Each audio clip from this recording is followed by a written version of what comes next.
Hello and welcome to the webinar Introduction to Growth Hacking. This is a first. We are trying out Zoom today. So my name is Martin von Wolfersdorf. I'm your host today. And this webinar is a little bit different than the webinars I'm doing normally about titanium dioxide, about carbon black and recovered carbon black. It is about growth hacking. Let's head over to PowerPoint. So let's start the presentation, Introduction to Growth Hacking. A little bit about me, Wolfersdorf Consulting. I'm a chemical engineer by education. I worked in the white collar space in titanium dioxide with ICI and Huntsman. I spent 4 years in R&D, 10 years in sales and marketing, and developed back then in the titanium dioxide days the passion for sales acceleration, which later on I rebranded to growth hacking. Spent also 2 years in the color space with the Master Batcher Americam in Eccles, Manchester, where I was commercial director EMEA. And then I worked on the dark hemisphere of the color sphere in carbon black with Cabot, where I was responsible for rubber blacks EMEA. Since 2015, I have a global agency for the strategy and marketing of chemicals. And I do business scouting, so I'm leading companies to markets. I'm doing growth hacking, specialize in recovered carbon black. I also do strategic coaching, and we'll touch on that topic a little bit later on. I'm doing webinars, conferences, reports, and books. So let's look at what growth hacking is. In our text, there is no crude, violent, or malicious connotation. Hacking has a little bit of a bias to it, but there's also good hacking. In the software space, hacking is a tech lingo for the art and science of creating new abilities. So a hack is an enabler, a patch, or a fix. And growth hacking was coined by Sean Ellis, and it means the sustainable growth or used by big growth, hyper growth companies like Facebook, Airbnb, and Amazon. I'm sure you've seen pictures of those companies.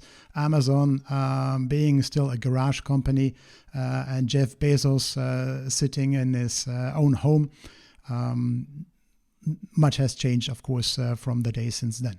How do I define growth hacking? So I say growing your business more than you think possible in ways you might not expect. And this is just what this growth hacking webinar is about, showing you growth hacks for your sales and business growth that you might not have considered.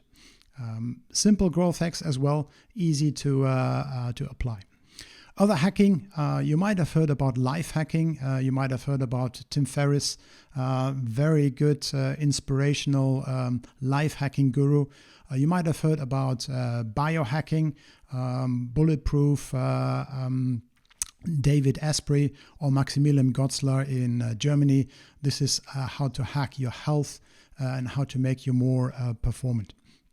There's also, of course, malicious and computer hacking, which is the breaking into and compromising digital devices. And that's definitely not what we want to look at today. So what is my objective for you? Unless you are in a very mature market, my specialty is going with clients into completely new markets from 0 to 100 or in niche markets where you could have high growth. Typically sales acceleration, people are happy about percentage growth, 3% growth, 10% is already a lot. The growth hacking, really, the idea of growth hacking coming from the startup industry, from the startup sector, is to 10x or even 1000x your sales. And that might not be possible, of course, if you're in a mature market like polymers. So let's get to secret number 0. And this is about stability and resilience. No architect can build on unstable grounds. And we are in a very special time with pandemic and the related economic slump. So how can we go? We first need a stable base because even in a normal year, We need to replace the churn to bring us to meet a stable position from where on we can grow. You might have the term VUCA world. We live in a world of volatility, uncertainty, complexity, ambiguity. I'm adding 3 Ds to that. So you see the D cube. I'm adding to that disruption, diversity, and also danger. And the diversity could be, it's a big topic about gender, of course, about cultural diversity and age diversity. And the idea is, how can we get to a stable ground in a complex world like this? So, for example, with volatility, that demands special leadership capabilities. The uncertainty demands that leaders show their companies and their teams, help them understand the uncertainty and overcome the uncertainty. The complexity demands simplification and clarity in communication. The ambiguity means that we have to be agile because things might not be how they appear. Disruption, we need a plan B, we need a backup. Diversity, again, demands inclusion. And the danger demands a lot of preparation. Of course, there's only so much you can prepare. But one thing, and maybe the hack from this secret, is to plan for resilience, the ability to adapt to changes. How can we do that? We need to have autark subsystems. So we need to make sure that our team colleagues can make decisions on their own. We need to delegate, we need to empower them. Because if everything is just pivoting on the micromanaging boss, when that boss is not capable of doing his or her work anymore, we'll have a problem. Back at Cabot, we had the policy that at no time there should be 2 directors in the same plane. And that is one thing big corporations prepare and plan for resilience. So the first secret is sales process hacking. And sales process is the steps sales undergo in order to capture business. And when I first looked at sales processes at Huntsman, we had an external consultant coming in. This was Peter Trix. The source here, I mentioned Peter Trix, Sales Genetics. We had the training Winning Complex Sales. And the secret is not so much about this training, Winning Complex Sales, but it is about having a sales process and measuring results along the sales process. So how could a sales process look like? First, you have an opportunity identification. You find leads. Second, you need to qualify them. Are they the ideal customers? There are customers that actually are not good for businesses and that should be disqualified. Then we need to cover the buying center, and we get to that in a moment. Essentially, this is we need within the company, we need to find the right contacts. In the chemicals and polymer business, this involves technical contacts. It involves, of course, purchasing, procurement contacts. It might also include management contacts, any endorsing contacts, it takes quite a long time to convince all the buying center. Then we might be ready to submit a contract offer. We'll get to the contract closing. Hopefully the customer will sign the contract, and then we get to the contract execution, and then we can build on that with business growth. So very often the sales process in many companies is dictated by the CRM system, by the electronic system, and is not a tailored sales process for that company. What I recommend is actually to look at what is the ideal sales process. Also, for example, looking at how to disqualify customers, because you might have heard the term of sales funnel, and the sales funnel implies that we put in the input of the sales process, we put more customers than get out. And of course, this also implies a certain inefficiency of the sales process, because we are putting in energy, we're putting in our time and money, but in the end, we lose some customers. So why not disqualify customers more strictly and have only ideal customers in our pipeline. So we want a tailored, ideal and formal sales process. If the sales process is not written down and is not reflected in the CRM, it is not a formal sales process. Once we have a process, and at heart I'm an engineer, we can analyze and improve the consistency. There's, for example, very good books by Michael Webb, Six Sigma for Sales. We can do Six Sigma on a sales process, and we can optimize the sales process with the help of Six Sigma. What is my favorite hack? My favorite hack is put yourself in a casting director role. Imagine you're making a movie and you need actors. What would be the ideal cast? So you can do this with any customer, any company, and you imagine, okay, what is my ideal cast for the buying center? What do we need? We need, of course, decision makers. We need some endorsers from maybe from top management that can tell the purchasers to consider our company. We want end users, so the people that actually use our product. That could be people in production or in the lab. We need assessors that are testing. This will be R&D and lab people. And also, one secret is to find an informant. An informant is telling us much more than the purchasing director, purchasing manager, because when we are in a sales talk, of course, the purchaser has their own agenda. And the informant is someone that actually has a positive bias for us, our service, and our company, and might tell us information, what the competition did, and what is going on really in the company. Also, it is a good practice to look at who is our ideal customer. Are we looking for revenue, for the size, for the volume? Are we looking for margin and not volume? Are we looking for long-term loyal customers? Are we looking for local customers or global customers?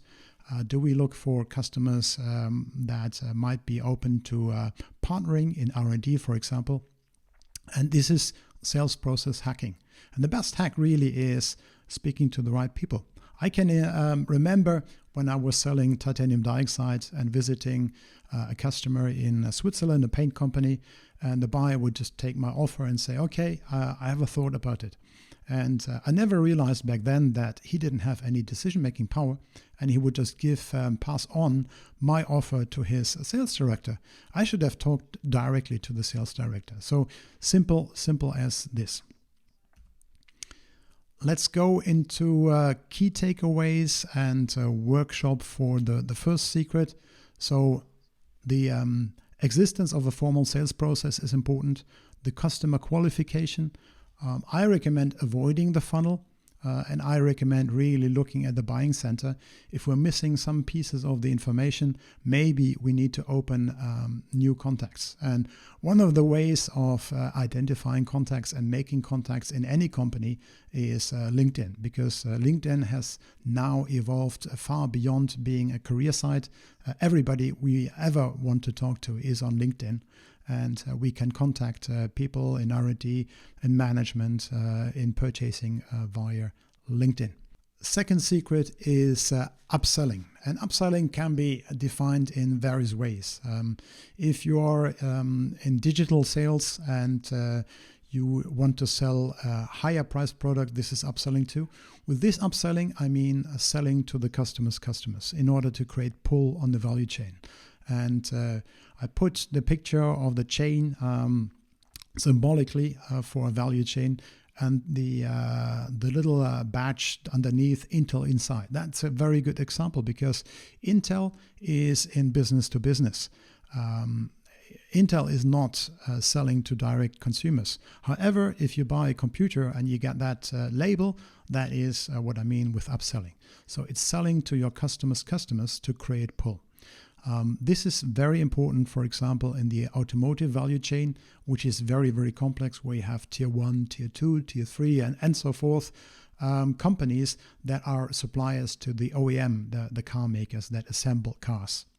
And the idea is to get specified at the customer's customers and then not sell a product to your customers, but give them a piece of business through that approval. What is helpful here is to maintain a database of approvals.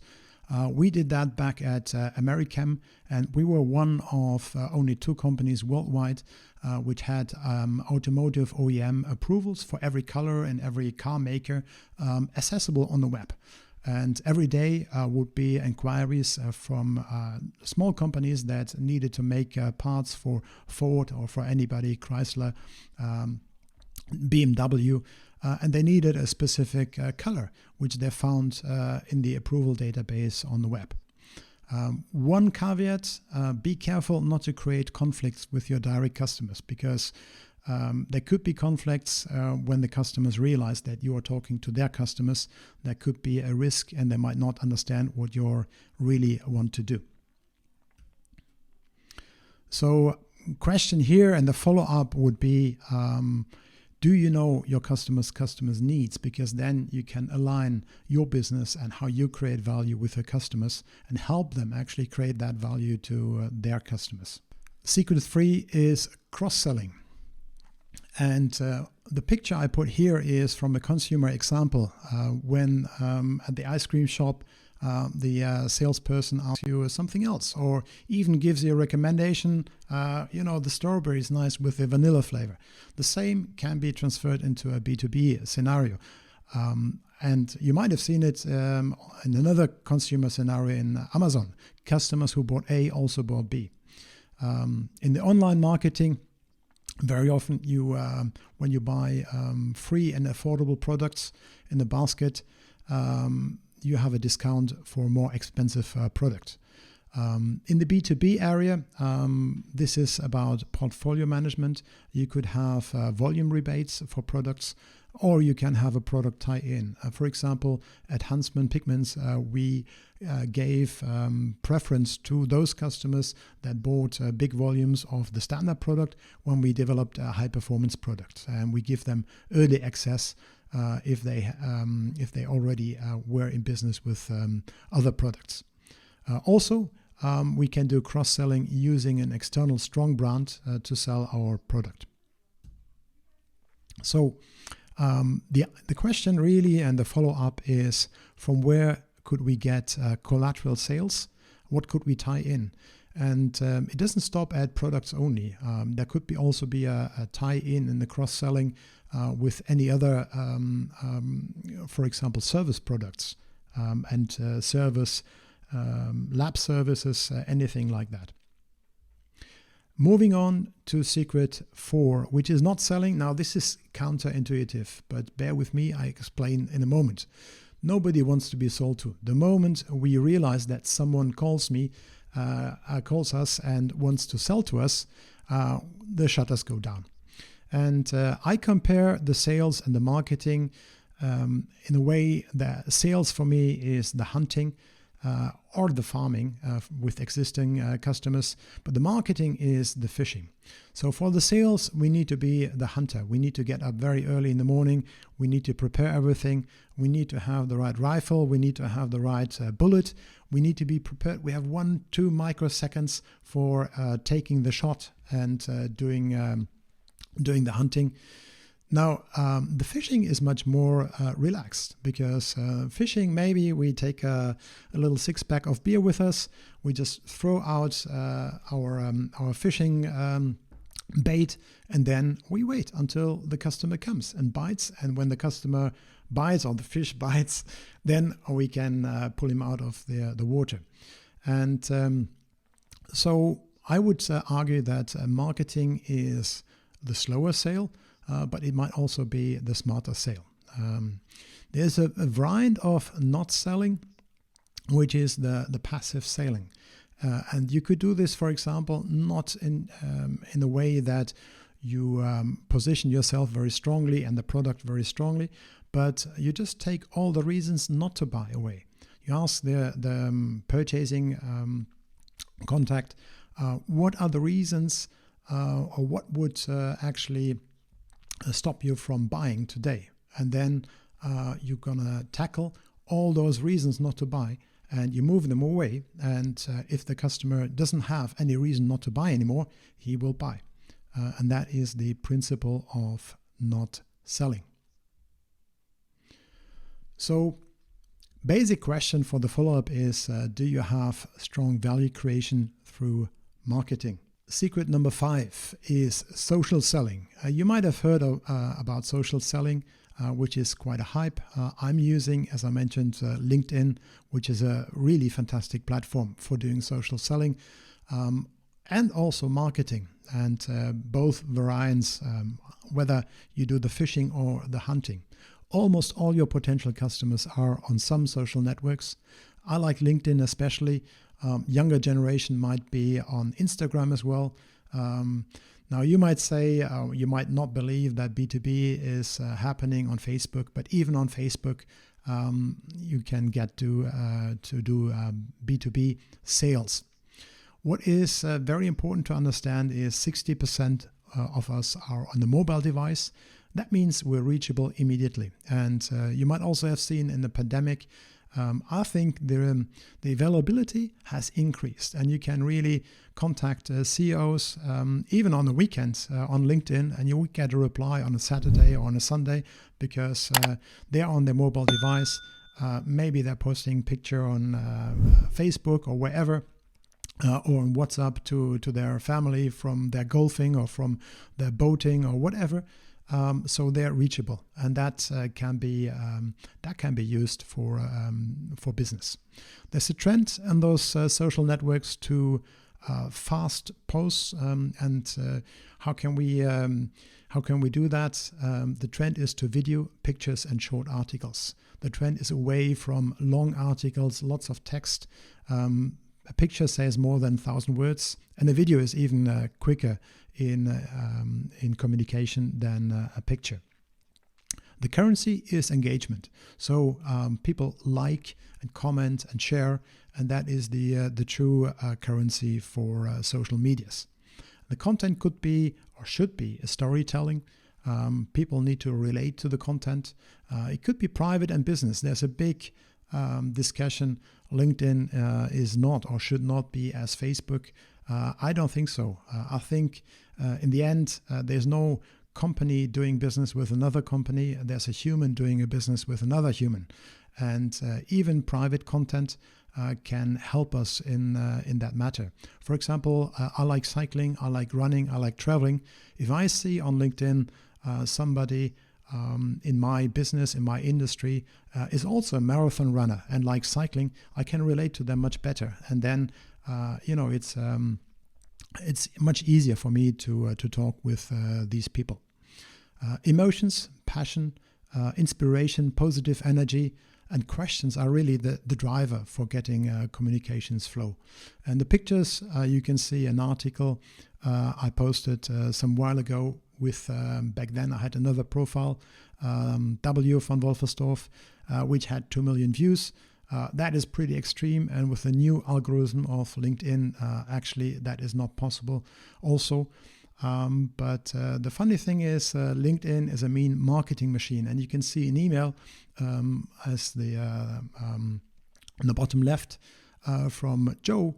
Now Joe is not active on LinkedIn, but LinkedIn sent him a link to my post. And Joe at that time only had 2 LinkedIn connections, and he got back to me because that post was highly relevant to him, and he wanted to improve the efficiency and and his email campaigns. So social selling, what is our shopping list in inverted commas for social selling? On LinkedIn, we need to have a corporate profile. It would be good to have a colleague who is looking after social marketing. This could be a full-time job, or this could be a job of the marketing department. What is also a good practice, and what can be what you can actually implement straight away, is an engagement pot. That if marketing sends out a LinkedIn article about your company, about any news, a press release, that all the colleagues of that company get notified, and they can engage with that post. They can write a comment, they can like, and they can reshare in their networks, which will increase the reach of that article. And also what we need is we need optimized individual profiles.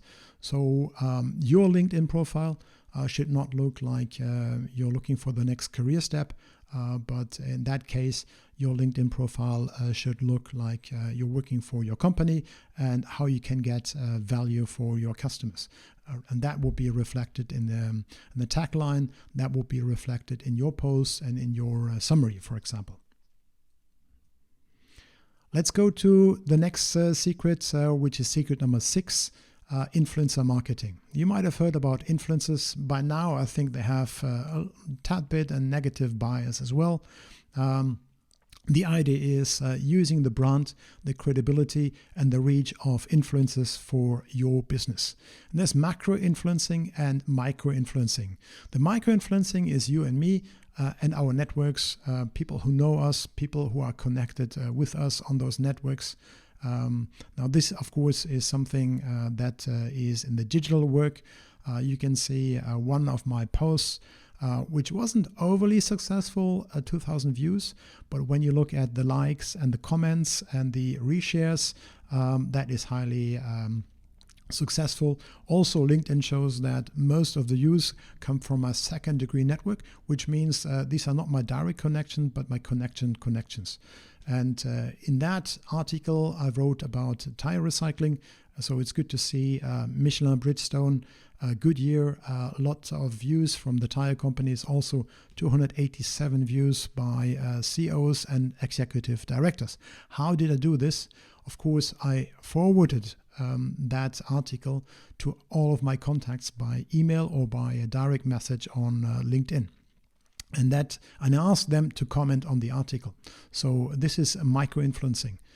I asked them actually what they think about the topic and whether they could comment the article. And then when LinkedIn sees that there's an interest, of course, this article is shown to more people in their overall LinkedIn network. The macro-influencing, these are the mega influencers who tend to have millions of followers. And you might have heard there's some mischief being done with click farms.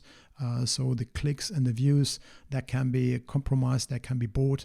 But I heavily recommend not looking into that kind of mischief, because if it gets out, if it gets public, you will have a lot of negative marketing. So better play solid, better do the micro-influencing. This works on all social media platforms. It also works on your own website if you have a blog on your own website. So on the own website, it could be about customer endorsements. For example, imagine if one of your key customers wrote about your excellent service, how you saved them in a difficult situation. That is something you can implement very, very easily, and that will trigger a lot of more sales and credibility, reliability in the market. The question you should ask yourself, who could be your influencers? Are there any people outside and inside the industry that with whom you can collaborate on influencing? So secret number 7 is proactive live chat. The proactive live chat you might see on my website. In a couple of seconds, when you're on my website, I'm notified. And the scenario is just like when you enter in a physical brick and mortar shop. The shop bell rings and the salesperson says, "Hello, how can I help you?" And this is actually putting the same scene into a digital online scene. There's a company called Drift that is providing that chat functionality. I'm also using, on my side, I'm using Zoho Sales IQ. This is fantastic. So I get on the website, on the mobile app, I get notified when somebody gets on my website. And I see where they're coming from. I see whether they put in my address directly or whether they clicked a link on LinkedIn or an email. So I have some basic information, and then I can decide, okay, I can contact them and can say, "Hello, this is what I say typically here on the in the picture. Hello and welcome. Don't let me disturb you. I hope you find my website useful. Let me know if I can help you." And then I disengage. Very often that conversation is picked up. But sometimes people just want to view and look around. Sometimes I'm in a physical shop and I just want to view and I don't want to talk to salespeople. But the idea is to creating engagement for website visitors, to give them a chance to engage. And one thing, this is about the proactive live chat. So I'm actually live and myself contacting people on my website. The other scenario is that you can use a bot. A bot is like an automated system that will say hello, and at first it will look like a person, but then of course when the customer and website visitor asks questions that are not programmed, they will quickly find out that there's no human behind. This is not as effective. It can also be scaled up, of course, if you're in a big polymer company. You have lots of customers. You also have the time shift. You're in business in more than one continent. You need a big team that is covering 24/7 the web chat of your website. But this is really something that is not being done yet in B2B, in the polymer business or in chemical materials business. I think there's quite some scope for providing more engagement, especially when the person can do, that is the person you have or the agency can actually recommend about the products and can answer basic technical questions. So this is a way of offering technical service already in the chat. Yes, I mean the follow-up, of course, is do you have live chat on the website? Very, very few companies have. If you have chat on the website, is it used proactively? There's also the possibility to use the live chat. There's a ranking system, and the system will tell you how long the customers are on the website. Typically, when they're only a couple of seconds on your website and you contact them, they're cold. But if they have clicked around a little bit and they stay more than a minute or so, then it's the right time to contact them and ask them whether you can help.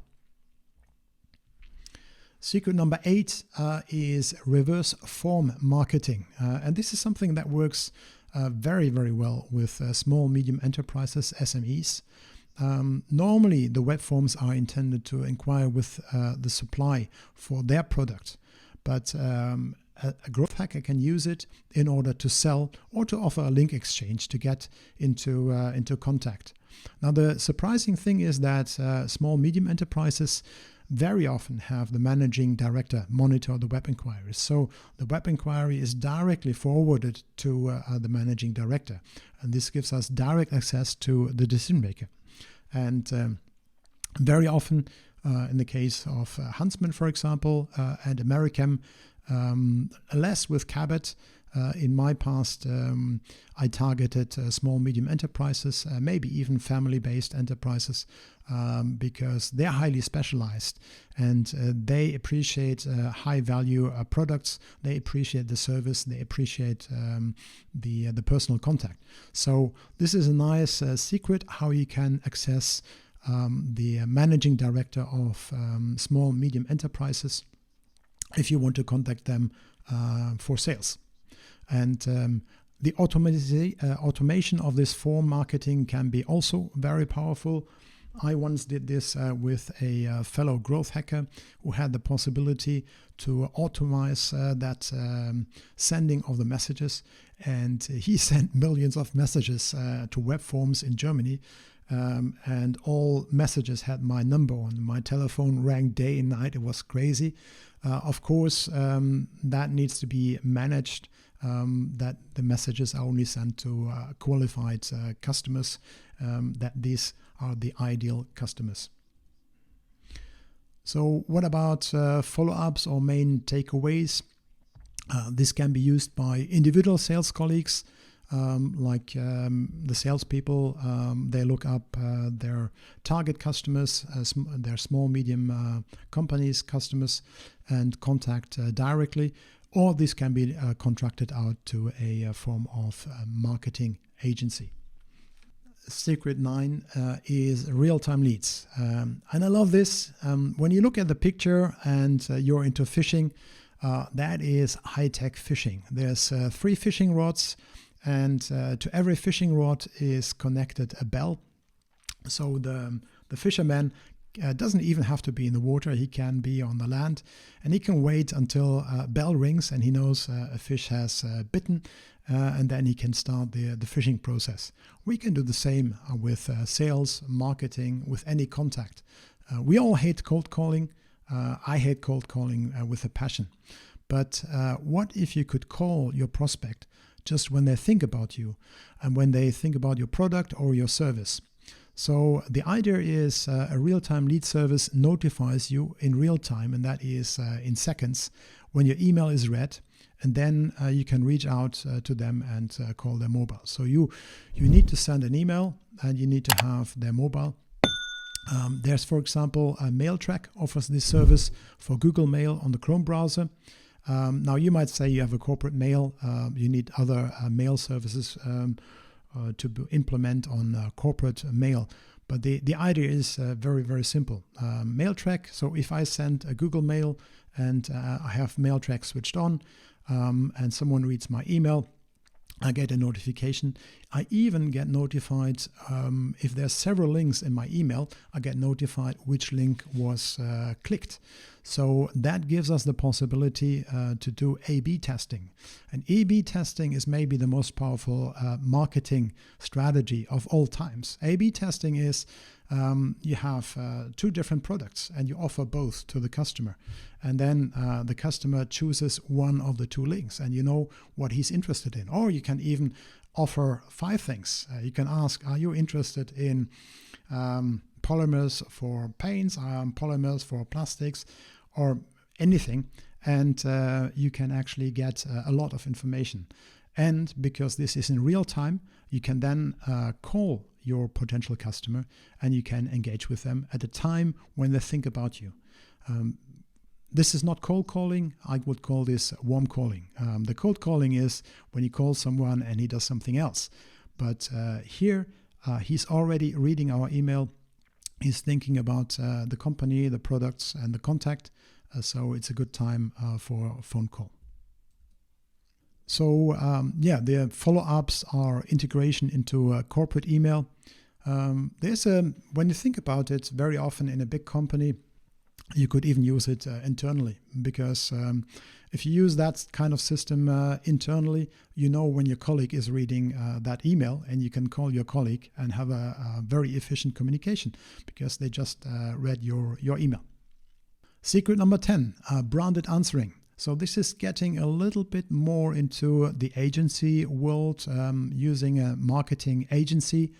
And this is influencer marketing brought from a mega brand or agency concept. And it's very simple. You Google your brand keywords and you comment and reply to all mentions of those keywords across the web.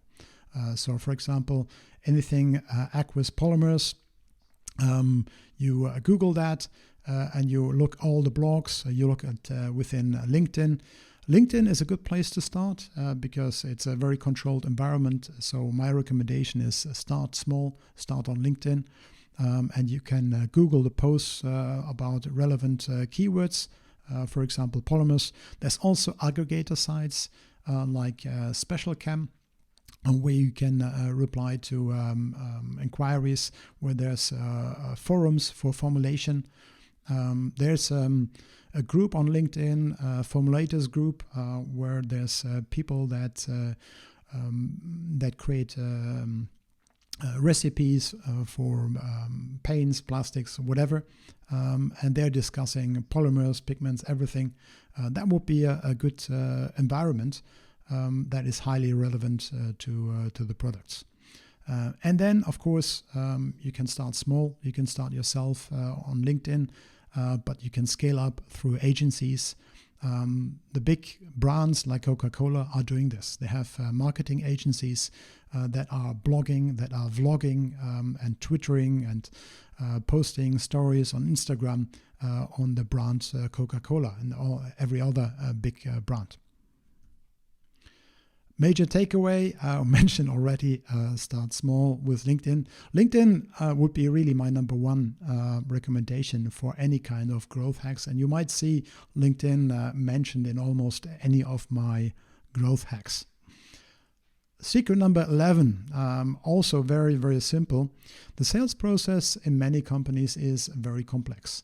So what can we do to cut corners? What are the obstacles that actually customers have to buying our products and services? When you imagine the warm lead who already knows the company, but he hasn't bought yet, or a customer who had a complaint, they are the best prospects ever. They know the company, they know the product, they know everything, they know you. But they haven't bought. So these are the immediate opportunities, the low-hanging fruits. Customer recovery is much easier than building new customers, because you first have to build the relationship with new customers, and it's much easier with a lot of service to iron out any issues if a customer had a complaint, or any concerns when a customer hasn't bought but actually knows your company, knows your product. And the growth hacking for many companies, big corporations that need to post quarterly results should start at sales recovery. Like if 2 weeks before the end of a quarter, you should look at what can you recover. Look at the complaints. Are there customers that you can actually convince that are halfway through your pipeline, your sales process, but that have not signed the contract, or that have not bought for some sort of reason? Find out why, provide the service, and get the sales. There's agencies that are specializing in that. I worked with an agency that is called Sales Salvage, that does only that, only sales recovery. So big potential in sales recovery.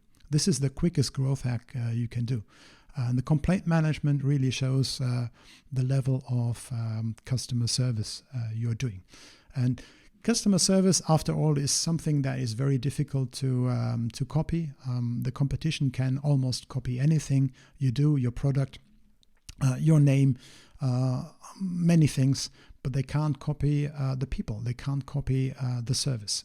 So this is very quick growth hack and high value add.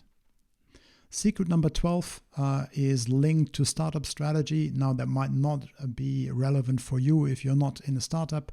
Very often the startups, they are in sort of a tension.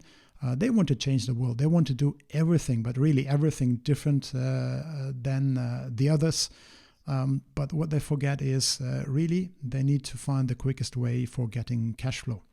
There's a story from Herbert von Karajan, a famous conductor, and that is being told by the Boston Philharmonic conductor Ben Zander. I just love it. Look up Ben Zander and the TED Talk he did. So the story goes, Herbert von Karajan, the conductor, arrives in New York at the airport and jumps in a cab and says, quick, drive. And the driver says, very well, sir, but where to? And Herbert von Karajan says, doesn't matter, they need me everywhere. So this is a complete defocus. It's also maybe a little bit arrogant, but the main recommendation to startups I can give is focus. You need to find the quickest way for getting cash flow. Only then you can indulge a little bit and invest going into other directions.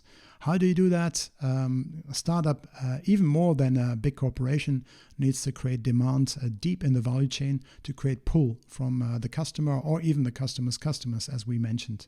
And that is the quickest path to cash flow. And of course, growth hacking comes from the startup environment, and marketing, digital marketing is very big in the startup scene. So cash flow engine, very, very important. Cash flow is the lifeblood. Sales are the lifeblood, but why? Because of the cash flow. The last secret I come to is coaching, and this is very close to my heart as well. Coaching, we know executive coaching, helping CEOs and C-level people make the right decisions and help them actually get themselves out of the way for making right decisions. And what I want to show you, or what I want to advertise for, is coaching actually should be offered to mid-management as well, even to the people at the ground of the shop floor, because coaching is such an enabler. I'm in an education to become a professional coach from the European Association of Coaches, and I can say for me it is a secret weapon, that coaching. I'll give you 2 examples at the end of this slide, but just consider mentally strong people are almost unbeatable. If you're self-aware and confident, that gives you a lot of strength.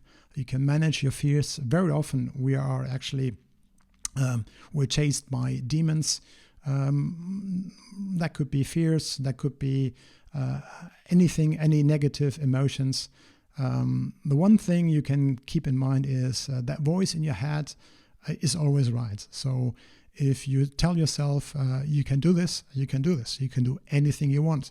But if that voice says you can't do it, there's no way you can do it.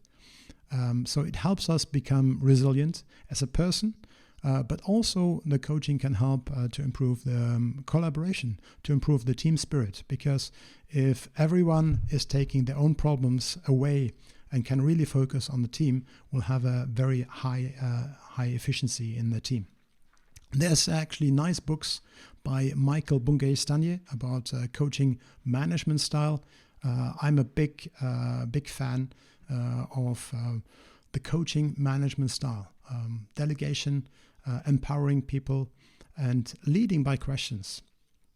Now, there's a nice example also in the TV show, the US TV show Billions, about a venture capitalist company, and the sales prepping is done by a coach.